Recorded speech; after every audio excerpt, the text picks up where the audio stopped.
wonderful good afternoon to all of you, ladies and gentlemen. Believe me, it's a really great pleasure for me to be here, not only in this beautiful country, for which I have had a long, long love since my youth. So it's a very happy moment to be back to here. And I apologize, I cannot speak in Italian. My Italian is too limited to give a lecture like this. And I was also told that I have to speak slowly, because Italian is a long language. And what I can say in some words in English will take more time in Italian, so I will try to slow down a little bit. At this occasion, let me express my thanks to, well, first of all, those who organized this wonderful event, Chiara and Francesco, and thanks for inviting me. I feel very honored, but thanks also for all of you who support this event outside and inside, and my particular thanks goes to our two translators up there, which maybe you didn't use the earphone, but it's of really excellent quality what they are doing. So thanks to everybody for bringing this into the place. It's a very precious thing to bring together academics and practitioners of Buddhism. It's not a natural thing, and it's not so easy to put that into practice. So I have a little bit of experience from my own home country, so I think it's a really big step forward in the Italian setting of bringing together academics and serious practitioners of Buddhism. My compliments for the university supporting this kind of initiative. It's quite exceptional, I think. So having said this, it will be a historical sources talk, a little bit different from what we have heard yesterday, so not philosophical, but each of us prefers one or the other. So it will be mainly historical. I will try to draw some conclusions to the contemporary setting in contemporary Buddhism. So the historical Buddha Shakyamuni was, following the earliest sources of the Buddhist tradition, somebody who had very consciously decided not to go along the path with his family and to not follow the tradition he was in. He was a warrior. His father wanted him to do that. He didn't do that. Instead, according to the earliest sources, he spent time searching for the path to awakening. And as soon as he had found it, he decided, not without some consideration, you know, the old sources, he decided to pass the remaining 45 years or so wandering around, teaching the Dhamma to those who are interested in spiritual guidance, to those who are interested in spiritual and ethical training. So it seems that at the heart of Buddhism lies the search of the religious specialist, be it a monk or be it a nun, who is more interested in exclusion from society and in a secluded lifestyle, interested in asceticism and interested in daily meditation. So we read, for instance, in the Pali Majjhima Nikaya, the Greater Discourse to Saccaka, a sermon found there, and here the Buddha has the following to say. He says, "Household life is crowded and dusty. Life gone forth is wide open. It is not easy, while living in a home, to lead the holy life utterly perfect and pure as a polished shell. Suppose I shave off my hair and beard, put on yellow robe, and go forth from the home life into homelessness." Okay, I will talk about that more, but of course not to get a wrong impression. Of course, Buddhism is a part within society. The Buddhist Sangha, the Buddhist order, is always supported by lay Buddhist practitioners. It's a give and take. The lay Buddhists provide them with food, with shelter. They build the houses for them, they build the monasteries, they give them medicine. The monks and nuns pay back with their teachings and ethical guidance. And of course, they also function as an ideal lifestyle. So it's not that they are outside the society, but they are somehow inside. Nevertheless, you have this ideal saying that the household life is crowded and dusty. In a famous passage at the beginning of the Mahavagga, of the Pali Vinaya, we find one of a few pieces of canonical literature where a longer continuous period out of the life of the Buddha Shakyamuni is described. There, the need to teach and to spread Buddhist ideas by the early monks is clearly expressed by the Buddha himself, and we'll look at that soon. It is not long after the awakening. The Buddha has given his first teachings He has recruited the first 5 full members of his order. He has won over the rich merchant son Yasa, as well as Yasa's 4 merchant friends. And then, as a first big coup, he got 50 more acquaintances from among Yasa's friends, all from high-ranking families. And then at that moment, the Buddha has the following to say to these first 60 awakened individuals. Walk, monks, on tour for the blessings of a many folk, for the happiness of a many folk, out of compassion for the world, for the welfare, blessings and happiness of gods and men. Let not 2 of you go by one way. Monks, teach Dhamma, the Buddhist doctrine, which is lovely at the beginning, lovely in the middle, lovely at the ending. There are beings with little dust in their eyes who, not hearing Dhamma, are decaying, but if they are learners of the Dhamma, they will grow. In this well-known statement, which is sometimes also interpreted as a call for Buddhist social activism, or one of the first calls to go out in society, the Buddha asked his first 60 disciples to go out and preach his doctrine. We shall go into different directions and by teaching the Dhamma, benefit living beings. This shows that teaching the Dhamma is, if we follow this passage, and I think it's quite characteristic, it is considered the central activity for the new order of monks and nuns, an activity which, as a peculiar duty of the order in respect to society, guarantees the blessing and the happiness of those people who are interested in listening to the Dhamma.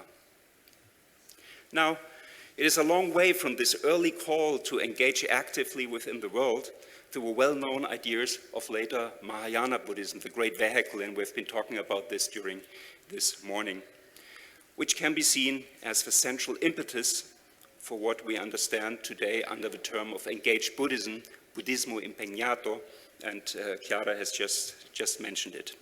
So this is often considered to be the first call to go out in society and interact with society. Needless to say, the image of Buddhism in the West has, since the first half of the last century at least, been influenced by the German religious studies sociologist Max Weber.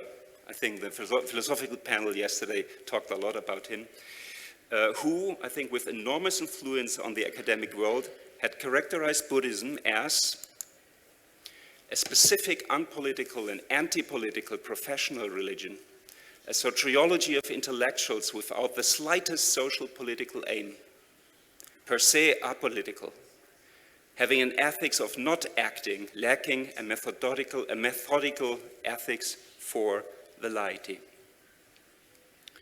For Weber, Buddhism is characterized by, I quote, indifference towards the world and withdrawal from the world.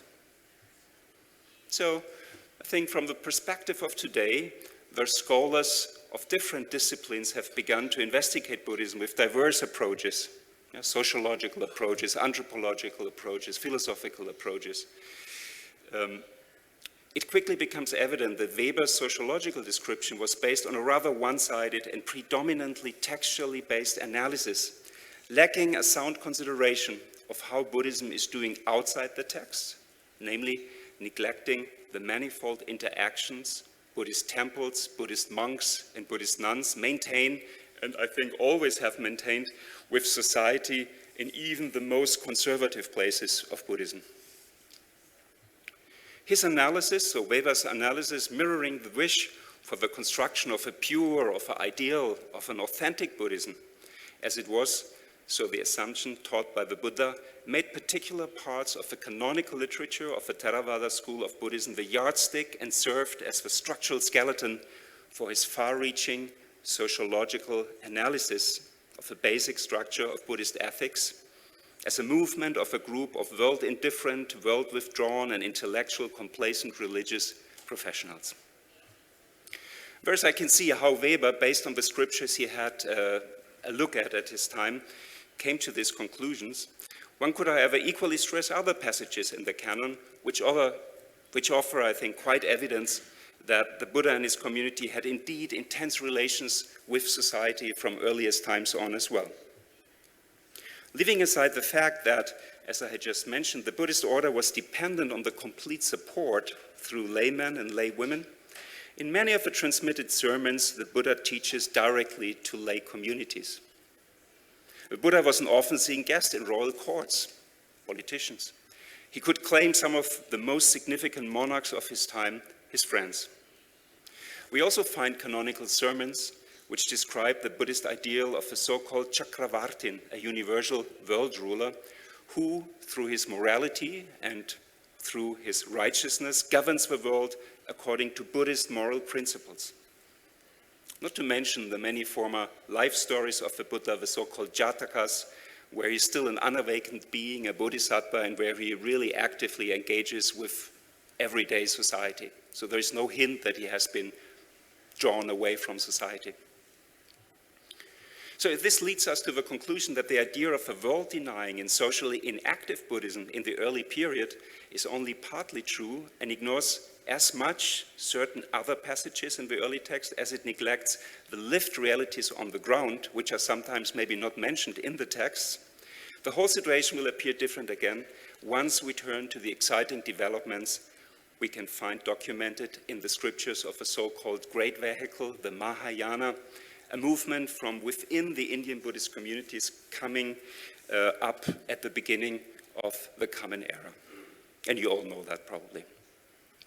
In the then following centuries, as it is well known, it is this great vehicle which will become the dominant form of Buddhism in Central Asia and in East Asia. Active engagement as a regular, planned, and necessary part on the way to awakening maintains an unprecedented position in most of the writings of this school of Mahayana.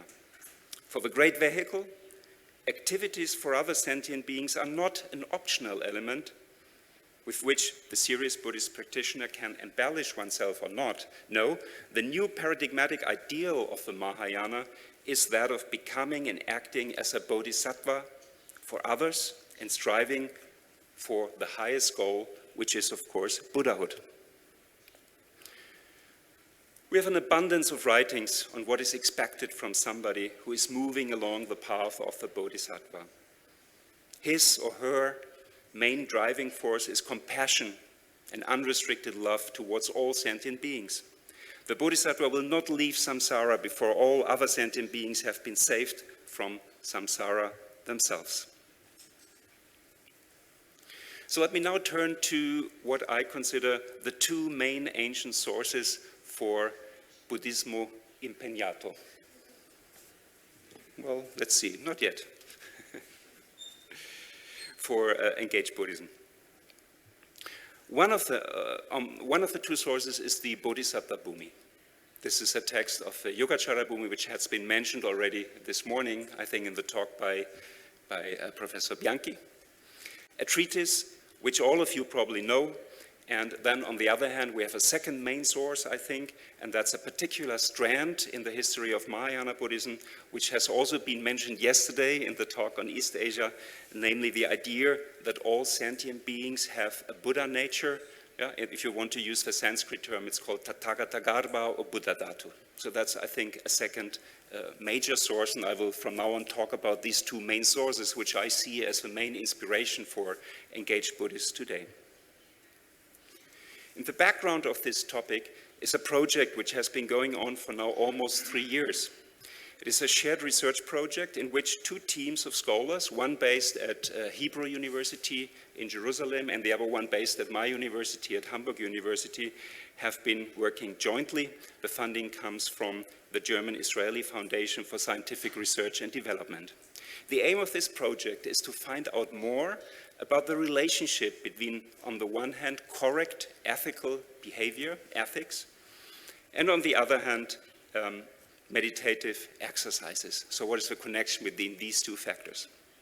Our project has two major branches. In the first branch, we try to explore how Buddhist thinkers and practitioners over the centuries looked at this relation between morality and meditation. So this is a historical approach, a textual approach. Therefore, we studied Buddhist texts of different genres to see what they have to say about this relationship. Our major interest is to find some concrete reasons from within the text for the dominant idea that keeping closely to an ethical code would also lead to beneficial meditative realizations. As I said, from a pure textual perspective. I'm not talking about experiences in your spiritual practice. That might be a different issue. This is an idea which seems deeply ingrained in Buddhist scriptures and treatises, but seen impartially from the outside, I think there is nothing that would make it without alternatives. And as a second branch of our project, but I'm not going to talk about this today, we focus on the issue of how the correlation between ethics and meditation would play out in concrete settings. In cooperation with this psychologist, the focus here was on the difference between a setting where the participants in meditative trainings were exposed only to elements of mindfulness training, and in the other setting, the participants also followed elements of ethical reflections besides the training of mindfulness itself. The goal was to see whether those groups of people who had been exposed also to an ethical stimulus later would perform more effectively in terms of reaching the meditative goals. This question is quite relevant when it comes, for instance, to therapeutic mindfulness-based interventions in clinical applications, as they are quite common nowadays. Why? If indeed ethically embedded mindfulness training turns out to lead to better qualitative results than meditative exercises alone, this might suggest that clinical mindfulness-based intervention should also be embedded in a wider ethical framework so that the results of the intervention will improve. But here, as I said, we'll not go into this discussion. Let me focus on some more general observations regarding the relation between ethics and meditation and how this relation very concretely unfolds in the Bodhisattvabhūmi in particular, as this is the text which I've chosen to refer to in this lecture. So our investigation so far has shown that most, if not all, texts of the first centuries of Buddhism follow the assumption that a solid ethical standing is crucial for meditative progress. As my colleague in Hamburg, Dr. Sun Hao, who works for our project, has found out, as a major reason for why correct ethical conduct is considered important for a good meditative practice, the factor vipratisara, which you could translate as regret or remorse, occupies a central role. Remorse about bad things done and good things not done is thought of as a very disturbing factor that is hindering meditative progress. Detailed sequences in early Buddhist texts underline this disturbing function for the meditative process of vipratisara, remorse, regret. The impression one gets is that this aspect holds a key function as for the answer to the question why right ethical conduct is necessary for a successful meditative experience. The idea that right moral conduct on the Buddhist path comes before meditation and serves as its basis is, I think, very broadly documented. We can easily observe this from how elements of morality and meditation are arranged along the standard path in Buddhist scriptures. Now, take, for example, a look at some of the most prominent expositions of the Buddhist basic principles. Like here you have the Noble Eightfold Path, and you all know that, of course. I think there can be little doubt that this path consists of elements which were considered essential in terms of leading to awakening. The sequence of the elements suggests that the path reflects a process of cognitive, moral, and meditative upward cultivation, in which each before-mentioned element is needed and paves the way for the subsequent elements mentioned. Here you can see that the sequence starts with right view, followed by right resolve. Then you have the three factors concerning ethical aspects, namely right speech, right action, right livelihood, and finally, three factors which belong to the field of meditation, namely right effort, right mindfulness, and right concentration, samadhi. It is rather clear that these three factors constitute the culmination point of a sequence of crucial steps. The three factors belonging to morality come right before that. This indicates that their realization is seen necessary for a good meditative practice. Of course, I know there are different interpretations of this Eightfold Path, but in general, I think this is the line. It's a lineage with a culmination point, which is, as you can see here, a state of deep meditation. A similar situation we encounter when we look to the scheme of the 6 perfections, the so-called paramitas, so common in many texts of Buddhism. Here we find generosity, dana, and right ethical conduct, shila, at the beginning. Dhyana, which represents the concentrative dimension of these virtues, follows much later at the end of the sequence, only topped by wisdom, prajna. Also in this case, the preparatory role of morality at the very beginning becomes quite evident. Finally, let us look at the example of the 4 immeasurables, the 4 apramanas. Also the 4 apramanas have been mentioned before.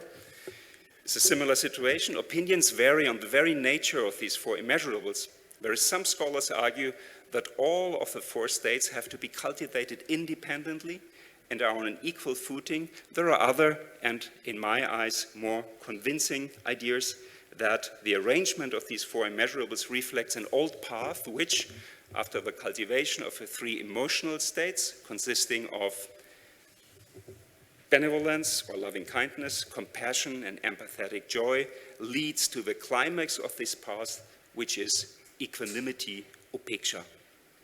Some scholars argue that equanimity should be seen as the actual goal of this exercise of the 4 immeasurables.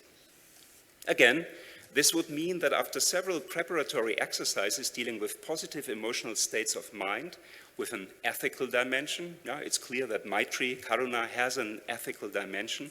At the end, with equanimity, however you want to translate that, balanced mind, some people translate it as indifference, you can choose. In any case, it hints at a level of concentration, maybe at a level of deep concentration, which is clearly part of the field of meditative experience. I think that from these well-known descriptions of Buddhist path, it is obvious that ethical training was seen on a kind of lower level, if you want, than the then following meditative attainments. Other more scholastic descriptions, abhidharmic descriptions of standard paths agree on this point. As a classical example, you have here a passage from the Abhidharma Kosha Bhashya, a kind of standard compendium of scholastic ideas in the first centuries of the Common Era. In this description, you can see that keeping the moral precepts functions as a prerequisite for further activities leading to the practice of meditation. And I will quote shortly. He who wishes to see the Four Noble Truths must in the very beginning observe the moral precepts. Next, he will grasp or listen to the teachings heard, teachings which are in agreement with the vision of the truth. Having heard, he ponders over these teachings, and having pondered properly, he then engages in the practice of spiritual cultivation, that is, meditation. There's plenty of more material which I could present you here in this detail. I don't think anybody will doubt that, such as the Dashabhumika Sutra, where on the first stage, called the joyous stage, the practice of the perfection of generosity is mentioned for the Bodhisattva. On the second stage, the pure stage, the perfection of morality. And on the third stage, the mastering of the 4 meditative absorptions, the dhyanas, the 4 immaterial attainments, the 4 immeasurables, and the 5 supernatural faculties. All of those being attainments which belong to the realm of meditation. Also here you can see that generosity and morality are deemed necessary for a successful meditative training. As a final example to see that morality is positioned on the path in conservative Buddhism, let us have a look at the Shravakabhūmi, a book embedded in the Yogacara Bhumi, which is considered to be one of the most important texts of the Yogacara school of Mahayana Buddhism, probably dating from the 3rd to the 4th century AD. And, as is to be expected, the Shravakabhūmi, documenting its conservative character, positions morality on a preparatory stage of the path right before the stage of meditative training. Morality is found there together with generosity, as you can see, and other ascetic exercises such as moderation in food before any meditative practice is mentioned.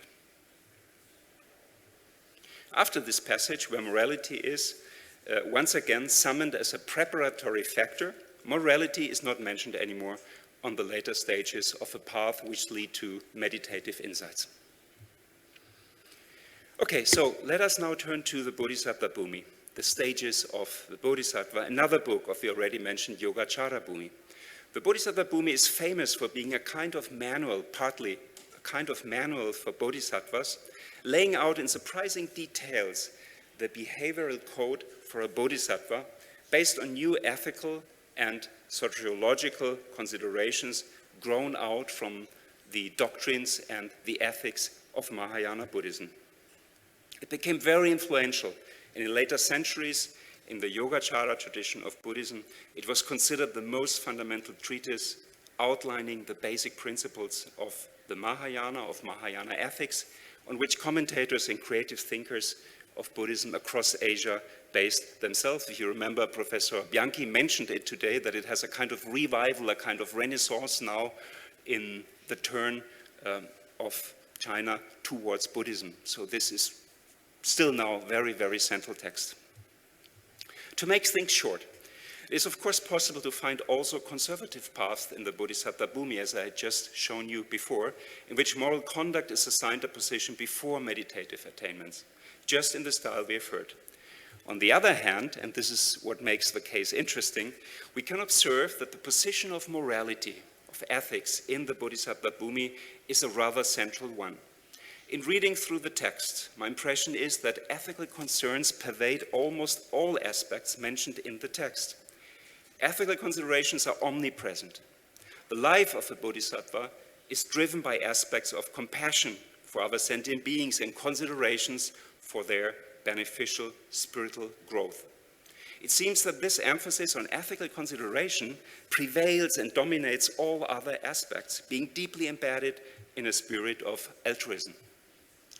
So it does not come as a surprise that in the discussion of the four immeasurables, remember we just saw them, the Bodhisattvabhūmi almost exclusively focuses on compassion and dedicates most of its analysis on the state alone, on this state alone. They don't deal with upeksha. It's not really interesting for them. They almost exclusively focus on compassion, stressing the importance of a compassionate motivation of a bodhisattva in light of all kinds of sufferings living beings are exposed to. The dominant focus on ethical engagement is also expressed in chapter 5, you can see it, of the Bodhisattvabhūmi, called The Power of Morality. There, once again, we find the common idea that morality supports meditation and that keeping the moral code leads to absence from regret. You remember, it's a very disturbing factor, and even can lead to a one-pointedness of the mind. So this is a rather conservative description, and we don't have to focus on that too long. But next to these kind of more conservative pieces in the Bodhisattvabhūmi, the Bodhisattva goes far beyond that, what we are used to hear about this relation between morality and meditation. The point I want to draw your attention to here is that the traditional relation between morality and meditation, as we have seen it in the other texts, actually now becomes partly reversed in the Bodhisattvabhūmi. That's quite interesting. Morality now is not anymore a useful prerequisite to attain higher meditative states of mind, but quite the opposite is true. Meditation leads to and triggers ethical behavior.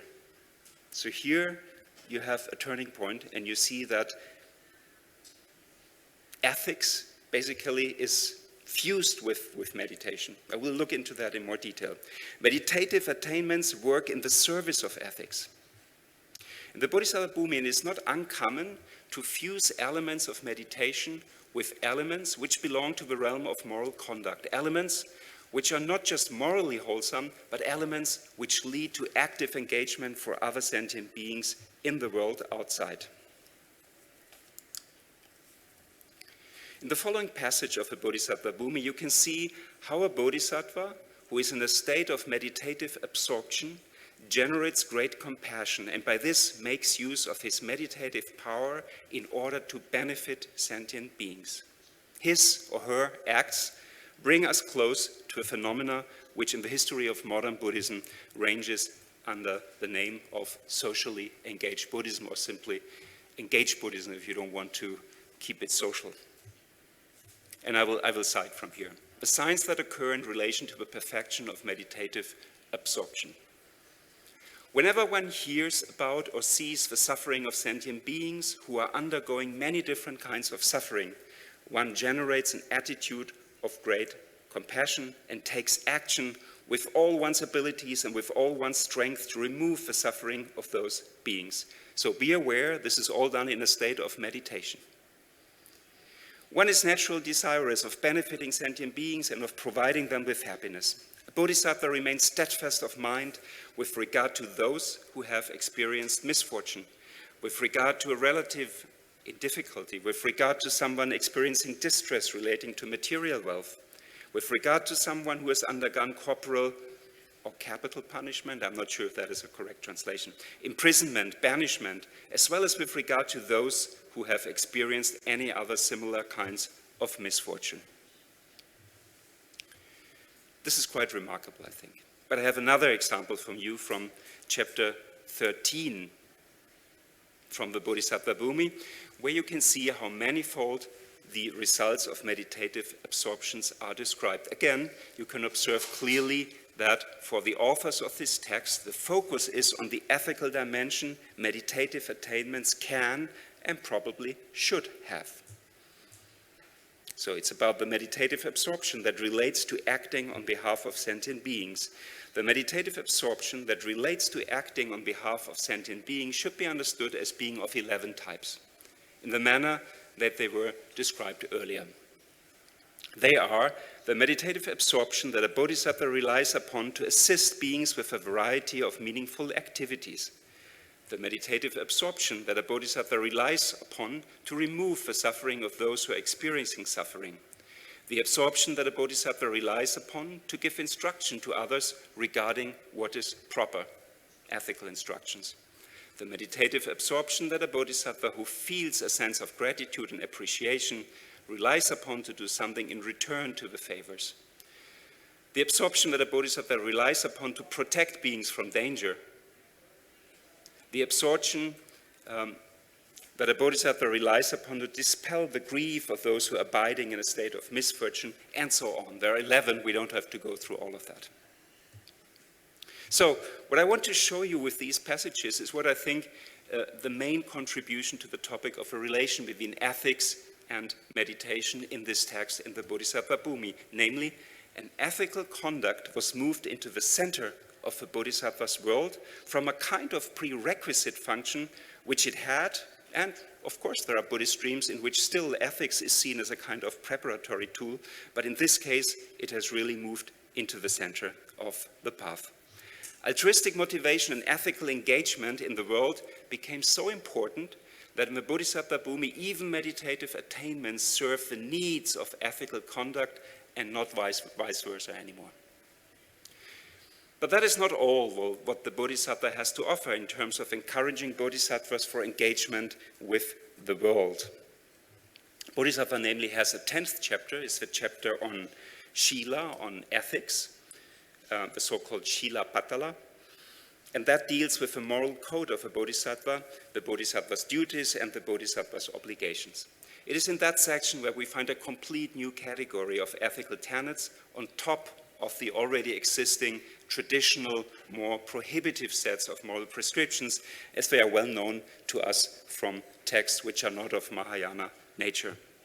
So this new category comprises attitudes and actions directed to the benefit of other sentient beings. They appear in great detail in that chapter under a particular category, and I find some of these points so interesting that I would like to let you read into that with some examples. And I'm sure if you haven't read that yet, you might be quite surprised how detailed these instructions for bodhisattvas actually are. Let me just read some lines from here. So the bodhisattva renders assistance by assessing the needs and deciding what is to be done to minister to the various needs of sentient beings, by being a travel companion, by employment in good work, by guarding property, by reconciling the divided, by festivities, and by meritorious deeds. Furthermore, the bodhisattva ministers to the suffering. He nurses sentient beings stricken by illness. He guides the blind and shows them the way. The deaf he makes to understand by hand language, teaching them signs as names. Those without limbs he transports on top of him or by conveyance. He dispels the suffering of involvement in the sense desire for sentient beings who suffer involvement in sense desire. He dispels the involvement of sentient beings who suffer involvement in ill will, languor, drowsiness, excitedness, regret, and doubt. He dispels the suffering of humiliation and defeat by others from sentient beings who suffer humiliation and defeat by others. He dispels the suffering of exhaustion from those who are road-weary by giving them a place to stay and a seat, and by massaging their limbs. Furthermore, the Bodhisattva protects frightened beings from fear. He protects frightened beings from fear of harm by beasts of prey, from fear of sharks and the deeps, from fear of kings, from fear of robbers, from fear of adversaries, from fear of landlords and overlords, from fear of loss of livelihood, from fear of defamation, from fear of public bashfulness, and from fear of inhuman beings and zombies. Furthermore, the Bodhisattva provides requisites for those who want requisites. He gives food to those who want food. He gives drink to those who want drink, transport to those who want transport, clothing, ornaments to those who want ornaments, utensils to those who want utensils, perfume, garlands, and unguent to those who want perfume, garlands, and unguent, shelter to those who want shelter, and illumination for those who want illumination. In critical reflection on the striking detailed descriptions which this code of a bodhisattva mentions, one of the questions which can be asked is, of course, why should a bodhisattva why should he be exhorted to provide sentient beings with those items which do not anymore simply serve the basic needs of sentient beings? Now, no doubt the bodhisattva should attend to those in emotional crisis or help sentient beings who suffer from an insufficient coverage of their most elementary requirements, such as housing, food, medicine. But why, one might ask, should the bodhisattva supply sentient beings with ornaments, perfumes, and garlands? Or why should he or she guard the property of maybe rich people and arrange festivities? These are activities which, from a conservative Buddhist perspective, would not be considered of any great importance. Then why would this description comprise them here? I think it's an interesting question. And I think that the answer to this question can be found in what is expected from a bodhisattva in the wider context of Mahayana Buddhist ethics. The primary orientation in these forms of Mahayana ethics is not one-dimensionally this worldly. As a whole, and in that respect, the Mahayana and earlier versions of Buddhist ethical reflections are unison, the ultimate aim remains always the spiritual and moral progress of the individual, the progress towards Buddhahood. This is the all-overranging aim.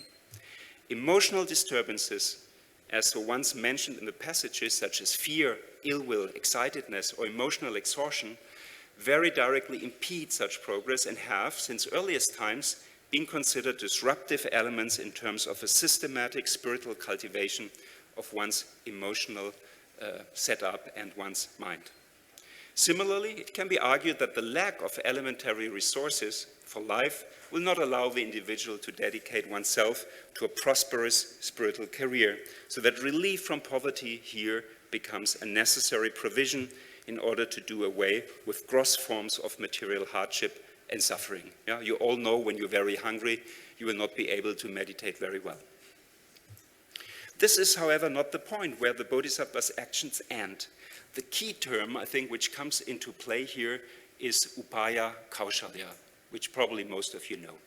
It could be translated something like the skillfulness in the choice and the application of adequate means and strategies, a very crucial term in Mahayana Buddhism, with the aim of broadening the access points to Buddhism and of winning people over to join the great vehicle in order to situate them in spiritually wholesome circumstances which will allow them to maximize the chances for spiritual moral enhancement. If you look at the catalogue of Bodhisattva activities from the wider perspective, which is, I assume, the perspective Mahayana Buddhists have taken for centuries, we might admit that it is essential for the Bodhisattva to be available and to engage in the activities of daily life. Compassion as the driving force compels the Bodhisattva to do so, given that what he or she has in mind is the spiritual benefit of all sentient beings. She or he has to reach out for all of them, and that is best done when the Bodhisattva can interact with sentient beings on the secular level, in daily life, in normal life. His or her primary role here is not just that of relieving beings from the emotional and material suffering. Of course, that is also important, but that's not enough. But rather that of promoting all sentient beings into a more wholesome situation, in a situation in which the moral and spiritual progress becomes possible.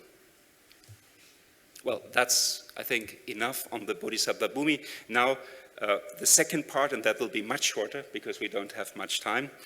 At the beginning, I had mentioned a second source, which I would consider of much importance for the idea of active social engagement for other sentient beings.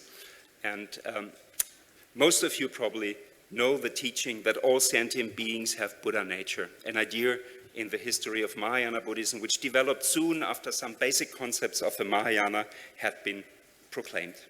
The idea unfolds in different shapes, but what they all have in common is the idea that sentient beings, without exception, some texts even include animals, without exception, they carry a Buddha or a Buddha seed within themselves.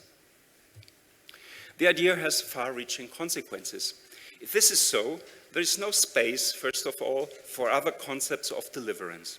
Just as the Ekayana, the one vehicle theory, which you know from East Asian sources, suggests, there is only one vehicle to awakening, and this is the Buddha vehicle. There's no other deliverance whatsoever besides the sociological goal of Buddhahood. Carrying a Buddha or Buddha seed within yourself means that you can only turn into a Buddha, just like a mango seed can only turn into a mango tree. It cannot become a cherry tree. So, in the sociological sense, you cannot turn into an arhat or into a pratyeka Buddha as other schools might have it. If you think you turn into an arhat or a pratyeka Buddha, it's a self-illusion, it's not true. Buddha seed theory, the Buddha theory has only the possibility of becoming a Buddha. So here you can see how the Buddha nature teaching operates, I think, on two levels. On a qualitative and on a quantitative one. Quality in terms of the goal. It is the highest goal, the spiritual state of the Buddha, but also in terms of quality and quantity. If all beings have such a Buddha nature, then they all have the same essence and thus should be taken into consideration in the very same way. It is a call to treat them all without exception with the same respect, independent from however they might appear in the material world. And indeed, if you look at a text like the Ratnagotra Vibhaga, which is the main treatise, the main Indian treatise on Buddha nature, you will see at the end of the first chapter, of the second chapter, there is a passage where it says, why is this teaching taught? And the answer is because you should treat every sentient being in the same way you treat your teacher. And of course, you know you should treat your teacher well. So that's even stated by the text. But there's another interesting issue with regard to the doctrinal setting of the teaching on Buddha nature relevant for our topic. It is about the question of how the awakened state and the characteristic of an individual who has undergone this transformative process will become manifest. And again, the Ratnagotra Vibhaga, the most important treatise on Buddha nature, dedicates the last two of its 5 chapters to the topic, the qualities of the Buddha, the so-called Buddha gunas, and on the acts of a Buddha, the Jina Kriya. And also the authors of earlier works on Buddha nature, there are a couple of sutras, we can't go through them, do not tire of emphasizing that the realization of one's Buddha nature, the actualization of one's Buddha nature, leads to the performance of the tasks of a Buddha by this awakened individual. It's quite interesting. The text obviously considers this fact as an automatic consequence of the manifestation of one's Buddha nature, and in several passages it is stated that this activity is an essential characteristic of Buddhahood. This in itself demonstrates that the category of efficaciousness was a key category in the early stage of Buddha nature thought. The reason for describing a Buddha primarily in terms of dynamic activity, and this is the case in the Buddha nature teachings, may well lie, that's my assumption, in a prevailing attitude of looking into active engagement in the world and maybe not being so much interested in real philosophical issues. That's my guess how I would describe these authors of these Buddha nature texts. They're not so much interested in philosophical positions, but they really want, once awakening is attained, to go out for these people and act. So this worldly engagement predominates theoretical concerns. At the same time, we encounter another characteristic of the Buddha nature teachings, namely that the attributes of a Buddha are thought of inseparably linked to absolute reality, which, of course, also constitute the Buddha nature of sentient beings. This makes the Buddha qualities per se unconditioned elements. Consequently, once living beings realize the true nature, namely their Buddha qualities, being inseparably linked with it automatically become active too.